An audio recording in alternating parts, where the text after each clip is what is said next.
बंगाल में दुर्गा देवी का असम्मान किसी भी कीमत पर बर्दाश्त नहीं किया जा सकता और भाजपा लीडर दिलीप घोष ने जिस तरह से पिछले दिनों दुर्गा देवी को लेकर विवादित बयान दिया है वो शर्मनाक है और इसके लिए दिलीप घोष को पूरी नारी समाज और बंगाल के लोगों से माफ़ी मांगनी चाहिए। ये कहना है उत्तर कोलकाता के टीएमसी माइनॉरिटी सेल की नेत्री वंदना का। आइए देखते हैं पूरी खबर। बिल्कुल तमाम औरतों को बेइज्जती किया गया है। औरतों का रूप होता है दुर्गा माँ का। हम लोग देवी के जैसे पूछते हैं औरतों को, लेकिन उन्होंने जो बेइज्जती किया है इस बात से बिल्कुल भी कतई भी हम लोग सहमत नहीं हैं। तो मैं समझती हूँ दिलीप घोष जो भी बोला है बिल्कुल गलत है। उनको पूरे समाज के सामने, पूरे कलकत्ता के सामने, पूरे हिंदुस्तान के सामने माफ़ी मांगना चाहिए। उन्हें और क्या लालच है? पदों का लालच है, पैसों का लालच है, इसके अलावा कुछ नहीं है। बीजेपी के पास है कि आज फाइनेंस से तो सब लोग भाग रहे हैं, लेकिन दीदी की अच्छाई नहीं देख रहे ना वो लोग। दीदी आज इतना मेहनत करी कलकत्ता शहर में, क्या नहीं उन्होंने किया हमारे बंगाल के लिए। बात का बहुत अफसोस है, जो हादसा हुआ ये नहीं होना चाहिए था। जो भी हुआ गलत हुआ है। इसके जवाब तो हम लोग बहुत अच्छी तरह देने जानते हैं और देंगे। अल्लाह ना करे ऐसा कुछ हो हमारे एमएलए साहब के साथ, फिर तो अपने जान भी लगा सकते हैं उनके पीछे जी। इस पर यही कहेंगे हम लोग दल बदलू हैं और क्या, लालच खोर हैं, इसके अलावा कुछ नहीं।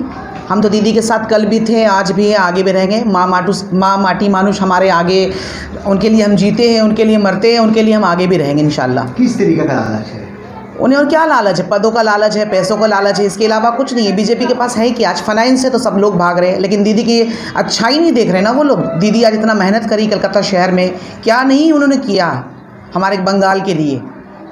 हर चीज़ उनका नज़र आता है, हर चीज़ उनके सामने, लेकिन फिर भी जो धोखेबाज है वो धोखा देकर जा रहे हैं दीदी को। दीदी बहुत कुछ सोच रखी है, अब तक तो यहाँ तक बहुत कुछ की है और आगे भी इंशाल्लाह बहुत कुछ दीदी करेगी। इस बारे में यही कहना है हमें, दिलीप घोष इस बंगाल की ही है और दिलीप घोष दुर्गा माँ के मर्तबा जानती है, जो क्या है नहीं है। दुर्गा माँ क्या है बंगालियों के लिए, इस बंगाल के लिए क्या चीज़ है दुर्गा माँ, है ना। उनको जो सम्मान से दिया जाता है, एक देवी के जैसे उनको पूजा जाता है, और दिलीप घोष खुद उनके बारे में इस तरह गलत सलत। तो मैं समझती हूँ दिलीप घोष जो भी बोला है बिल्कुल गलत है। उनको पूरे समाज के सामने, पूरे कलकत्ता के सामने, पूरे हिंदुस्तान के सामने माफ़ी मांगना चाहिए। तो क्या आप लोग इस पर आंदोलन आप छेड़ेंगी? बिल्कुल छेड़ूंगी, बिल्कुल छेड़ूंगी, बिल्कुल छेड़ूंगी। इन बातों में रैली भी निकालूंगी, जो मतलब जितना बस में रहेगा, जितना कर सकूंगी करूंगी। ये जो बेइज्जती किया है हमारी दुर्गा माँ का, हम इस बात से उनसे सहमत नहीं है। हमें खुद हमें वो ख़राब लग रहा है इस वक्त। दिलीप घोष के हमारी नज़रों में कोई इज्जत, कोई अहमियत नहीं रहा। जब दुर्गा माँ का बेइज्जती कर दिया तो हमारे दीदी का ही बेइज्जती कर दिया, क्या बाकी रह गया उसके पास। किया गया है, बिल्कुल तमाम औरतों को बेइज्जती किया गया है। औरतों का रूप होता है दुर्गा माँ का। हम लोग देवी के जैसे पूछते हैं औरतों को, लेकिन उन्होंने जो बेइज्जती किया है इस बात से बिल्कुल भी कतई भी हम लोग सहमत नहीं हैं। नहीं, हमारे दादाजी है जो सोंडदा, वो तो कभी जाएंगे नहीं। वो तो माँ माटी मानुष के लिए अपना पूरा ज़िंदगी बिता दिए और इंशाल्लाह आगे भी वो साथ ही रहेंगे, साथ ही निभाएंगे।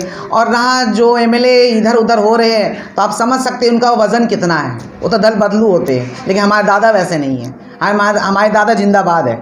बीजेपी चाहे कुछ भी करे, बीजेपी चाहे कुछ भी करे, इसमें कोई फ्री फ़र्क पड़ता है। बीजेपी को एंट्री हम कलकत्ता बंगाल में नहीं देंगे और इंशाल्लाह यही होगा। हम लोग पूरे अवाम से यही उम्मीद करते हैं, जो दीदी के लिए जो दिलों में मोहब्बत है जनता के लिए, तो इंशाल्लाह बीजेपी किसी हाल में आने वाला नहीं है, चाहे वो कुछ भी करे। वो 200 बोले या 2000 बोले, वो उसमें से आप 0 निकाल दो, शायद ही कुछ आए उनके लिए। हम लोग दीदी के लिए जीते हैं, दीदी के सेनापति हैं, दीदी के सिपाही हैं, दीदी के लिए अपने जान भी दे सकते हैं। ऐसा कोई इरादा नहीं है मारपीट का, लेकिन खेला हो में जो हमारे टीएमसी के लोग जितने भी मेंबर हैं पूरे बंगाल में, पश्चिम बंगाल में, बोल रहे हैं अच्छा ही खेला होगा। इंशाल्लाह ये सरप्राइज़ है, देखा जाएगा, वक्त पे बोला जाएगा। मैं अपने पूरी अवाम को, पूरी जनता को यही कहना चाहूँगी, जो आप लोगों को ऊपर वाला दिमाग दिया है, दिल दिया है, आंखें दिया है, आप देखो सच्चाई किस में है। जो हमारे लिए जीती है, जो हमारे लिए मरती है, जो हमारे लिए सब कुछ करने को तैयार रहती है हरदम।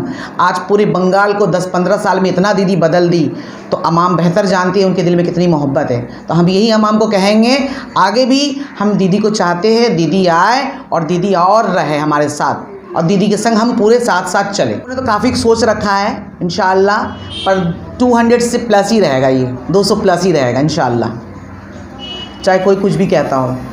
28 फरवरी को, ये जो आने वाली गुज़िश्ता 28 फरवरी है, उस दिन हम लोगों ने अड्डी बगान की जो यूनिट है और जो हमारी वंदना जी हैं, इनके साथ मिलके हम लोगों ने एक प्रोग्राम का सोचा है, ब्लड डोनेशन कैंप का, जो कि एक बहुत ही अच्छा काम है।